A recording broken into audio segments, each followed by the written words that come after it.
بسم الله الرحمن الرحیم. صفات یهود در قرآن. شرک آوردن در عبادت. ألم تر إلى الذين أوتوا نصيبا من الكتاب يؤمنون بالجبت والطاغوت بی‌ادبی نسبت خدا. وقالت اليهود يد الله مغلولة تحریف کلام الله. من الذين هادوا يحرفون الكلم عن مواضعه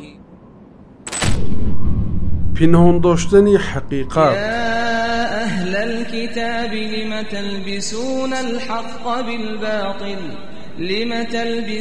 الحق بالباطل وتكتمون الحق وأنتم تعلمون دروغ پنداشتن پیامبران. أفكلما جاءكم رسول بما لا تهوى أنفسكم استكبرتم ففريقا كذبتم وفريقا تقتلون کشتنشان پیامبران الهی را. قل فلم تقتلون انبیاء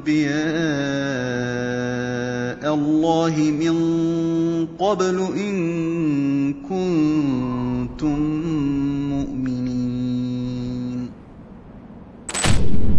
سنگدلی. فبما نقضهم ميثاقهم لعناهم وجعلنا قلوبهم قاسية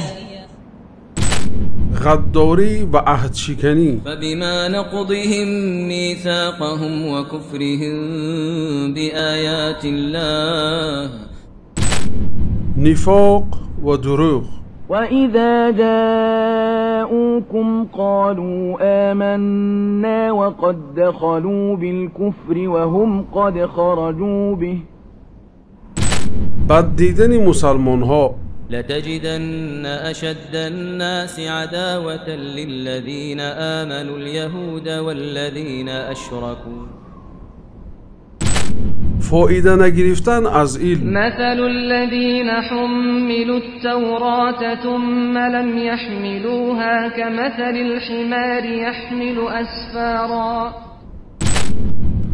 رضایت دادن به بدی. كانوا لا يتناهون عن منكر فعلوه لبئس ما كانوا يفعلون. نشر فتنه و فساد.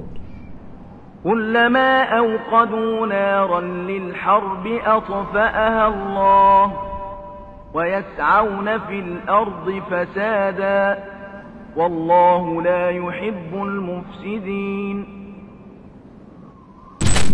خوردن مال مردم.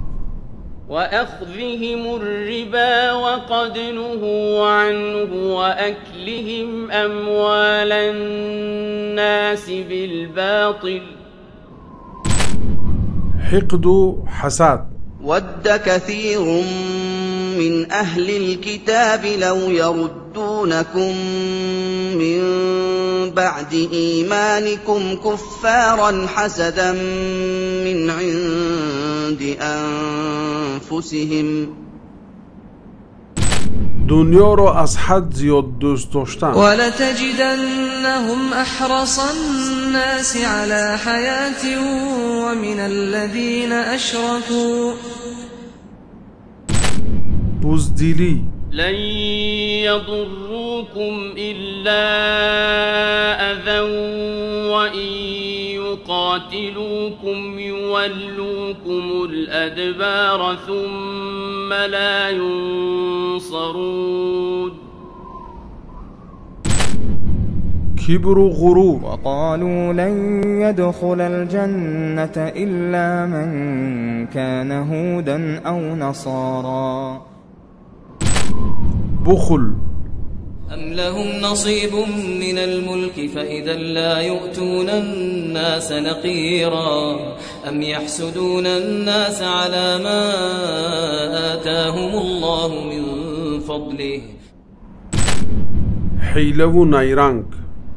وَلَقَدْ عَلِمْتُمُ الَّذِينَ اعْتَدَوْا مِنكُمْ فِي السَّبْتِ فَقُلْنَا لَهُمْ كُونُوا قِرَدَةً خَاسِئِينَ